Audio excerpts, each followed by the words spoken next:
देखिए हम लोग खेल को आगे बढ़ा रहे हैं प्रदेश में। ओलंपिक में हमारे बेटा बेटी भाग लें, इसके लिए अगर कोई भाग लेगा तब 21 लाख रुपया सरकार से मिलेगा, और कोई गोल्ड मेडल जीत कर लाएगा तो उसके लिए 3 करोड़, रजत पदक जीत कर लाएगा तो 2 करोड़, और कांस्य पदक जीत कर लाएगा तो 1 करोड़। आज बड़ा सौभाग्य का विषय है कि माँ महामाया की पवित्र भूमि अंबिकापुर में 3 दिवसीय सरगुजा ओलंपिक का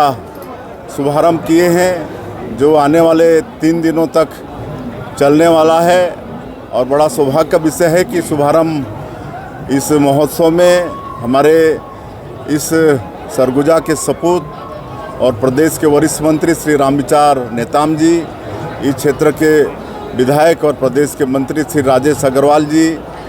मंत्री श्रीमती लक्ष्मी राजवाड़ी जी, यहाँ के सांसद, यहाँ के विधायकगण और महापौर और सबकी उपस्थिति में, वरिष्ठों की उपस्थिति में इसका शुभारंभ हुआ है। और बड़ा सौभाग्य का विषय है कि सरगुजा ओलंपिक में कुल 3,49,000 से ज़्यादा खिलाड़ियों ने अपना पंजीयन कराया, और इसकी शुरुआत ब्लॉक स्तर से हुई और जिला स्तर के बाद इस संभाग स्तर में ये 3 दिन का आयोजन हुआ है, जिसमें भी 2,000 से ज़्यादा खिलाड़ी पूरे संभाग के हर ज़िले से शामिल हुए हैं। हम उन सभी खिलाड़ियों को बहुत बहुत बधाई और शुभकामना देते हैं, उनके उज्जवल भविष्य की कामना करते हैं। और आज एक खासियत और रही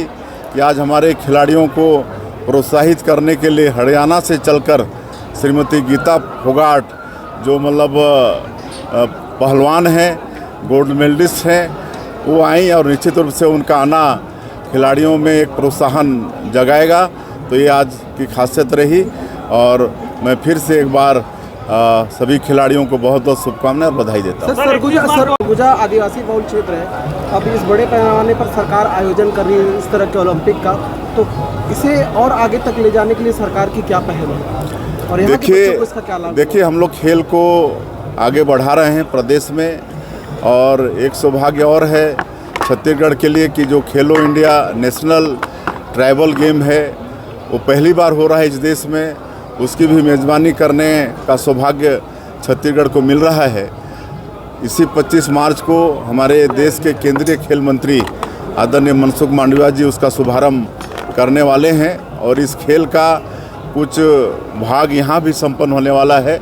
सरगुजा की धरती में भी कुछ खेल यहाँ पर संपन्न होने वाले हैं, और हम लोग खेल को यहाँ आगे बढ़ाने के लिए खेल अलंकरण समारोह करते हैं। ओलंपिक में हमारे बेटा बेटी भाग लें, इसके लिए अगर कोई भाग लेगा तब 21 लाख रुपया सरकार से मिलेगा, और कोई गोल्ड मेडल जीत कर लाएगा तो उसके लिए 3 करोड़, रजत पदक जीत कर लाएगा तो 2 करोड़, और कांस्य पदक जीत कर लाएगा तो 1 करोड़ प्रोत्साहन स्वरूप देने की योजना प्रदेश सरकार की है। और हम लोग खेलो इंडिया के माध्यम से लगातार खेल के लिए स्टेडियम वगैरह का भी हम लोग व्यवस्था कर रहे हैं। देखिए ये एक बहुत ही बड़ी और खुशी और गर्व की बात है कि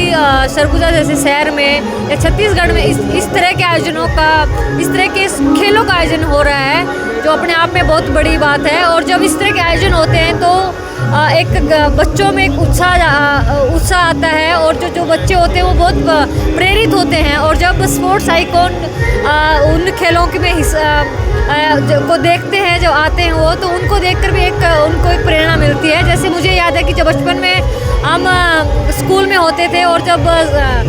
कोई भी चीफ गेस्ट आते थे या गेस्ट आते थे, और जब हम उनको देखते थे हम भी सोचते थे कि क्या कभी हमें भी मौका मिलेगा ऐसे स्टेज पे जाने का, बोलने का। तो बिल्कुल ऐसे जब खेलों का आयोजन होते हैं उससे बच्चे बिल्कुल प्रेरित होते हैं, और लड़कियां इन खेलों में बहुत ज़्यादा तादाद में भाग ले रही, लड़कों से ज़्यादा उनकी तादाद है। तो ये जानकर मुझे और ज़्यादा खुशी है। मैं भी पूछ रहा था, आदिवासी बेटियां हैं, कई पहलवान भी हैं, जी, आपकी तरह बनना चाहती हैं, लेकिन पौष्टिक आहार का हमेशा समस्या आता है, आप किस तरीके से उनको सलाह देंगे? देखिए मुझे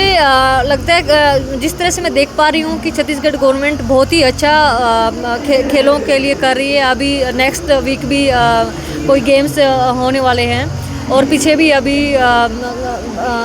कौन सा मुझे भी बताया था, बस्तर ओलंपिक्स हुआ। तो इस तरह के जब आयोजन होते हैं ना, तो अपने आप ही एक उत्साह का बना रहता है खिलाड़ियों में। और जब इतने बड़े लेवल पे होते हैं तो मुझे लगता है कि यही एक वो जो कहते हैं ना कि किसी चीज़ को एक आग को मतलब चिंगारी देने वाली बात होती है। तो जब इस तरह का आयोजन होते हैं तो खिलाड़ियों को एक टारगेट भी मिलता है और वो उसमें फिर भाग भी लेते हैं। छत्तीसगढ़ के बेटियों के लिए कुछ आप कहना चाहेंगी, क्योंकि बहुत पिछड़ा हुआ इलाका है। देखिए, मैं यही कहना चाहती हूँ कि अगर हम एक छोटी सी गांव से निकलकर आज इस मुकाम पर पहुँच सकते हैं, आज हम आपके सामने अगर पहुँचे हैं, तो